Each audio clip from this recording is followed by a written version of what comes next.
नमस्ते बच्चों, आज हम हिंदी का नया पाठ पढ़ेंगे। इस पाठ का नाम है बीरबल की बुद्धिमानी, पाठ 6, पेज नंबर 31। पहले हम इस पाठ का सारांश देखेंगे।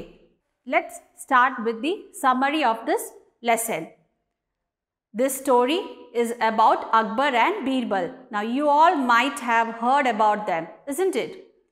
Akbar was a famous Mughal emperor and he was keen to have very talented people in his court.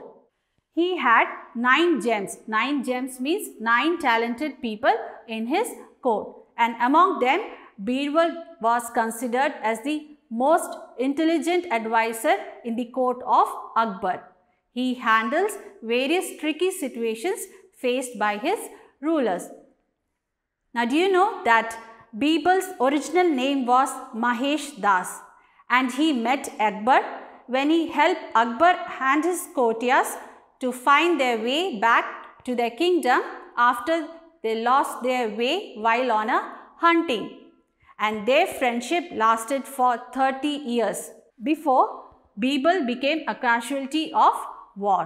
Now there are numerous stories based on Akbar and Birbal, and this has passed from one generation to another. And in these incidents you can see that Akbar always tests Birbal's skill by throwing him into some tricky situation. Now in this chapter also one such incident happened where Akbar asked Birbal to count the total number of crows in the Agra city. Agra city is located in present New Delhi. Now let's start with this lesson. First we have Kathin Shabd, that is difficult words. First one is Bagicha. Bagicha means garden. Hairan, surprised. Ummeed, hope. Zyada, more. Muskana, to smile. Pareshan, to be tensed. Darbari means courtiers. Now I am going to read this chapter and you have to read it along with me. So shall we start with the first line? The first line. एक बार की बात है, बादशाह अकबर अपने बगीचे में घूम रहे थे। उसी दौरान एक कौवा उनके कंधे पर तो कभी हाथ पर बैठकर परेशान कर रहा था। अकबर कौवे से इस प्रकार परेशान होकर बगीचे से लौट आए और उसके बारे में सोचने लगे। अगले दिन दरबार में अकबर ने प्रश्न किया, हमारे आगरा शहर में कितने कौवे होंगे? Next paragraph. दरबार में बैठे सभी लोग हैरान होकर सोचने लगे, भला यह कैसा अजीब सा प्रश्न है? अकबर फिर बोले, मुझे इस प्रश्न का उत्तर चाहिए। बीरबल, तुम भी चुप बैठे हो? बीरबल बोले, इस तरह के प्रश्न के उत्तर नहीं होते महाराज। Next paragraph. अकबर बोले, बीरबल, मुझे तुमसे ऐसे उत्तर की उम्मीद नहीं थी। 7 दिनों के अंदर पता लगाओ कि आगरा में कितने कौवे हैं। Next paragraph. बीरबल ने कहा, ठीक है महाराज, मैं पता लगाऊंगा। 7 दिनों के बाद बीरबल दरबार में आए।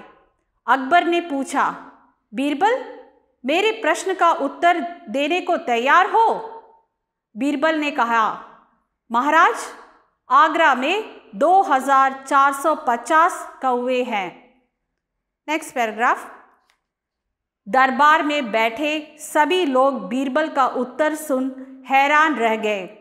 वे सोचने लगे, बीरबल ने कौवों को कैसे गिना होगा? अकबर ने पूछा, अगर इससे कम या ज़्यादा हो तो? बीरबल ने मुस्कुराते हुए कहा, महाराज, यदि कौवे ज़्यादा हुए तो दूसरे शहर से इन कौवों के घर मेहमान आए होंगे। यदि कम हुए तो आगरा शहर के कौवे किसी दूसरे शहर में घूमने गए होंगे। बीरबल की बात सुनकर अकबर के साथ साथ सारे दरबारी भी जोर जोर से हंसने लगे.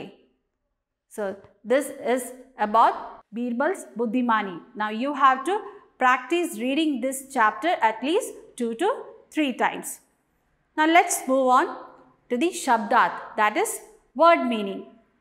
Here you can see the first word, Bagicha, garden, Pareshan, worried, Sochna, to think, Hairan, surprised, Ajeeb, strange, Ummeed, expect, Darbar, court, Ginna, to count, Mehman, guest. So you have to write the Shabdats in your notebook. Next we have Paryavachi Shabd, Bagicha, बाग, परेशान, चिंतित, हैरान, आश्चर्यचकित, मेहमान, अतिथि. Then we have विलोम शब्द, that means opposites. ज़्यादा means more, कम, less, हंसना, to laugh, रोना, to cry, प्रश्न, question, उत्तर means answer, शहर means city, and गाँव means village. Now there is an activity for you. You have to read the first 5 lines of this chapter. You have to take the voice clip and submit in Microsoft Teams. आज के लिए बस इतना ही. अब हम अगली class में मिलेंगे. धन्यवाद.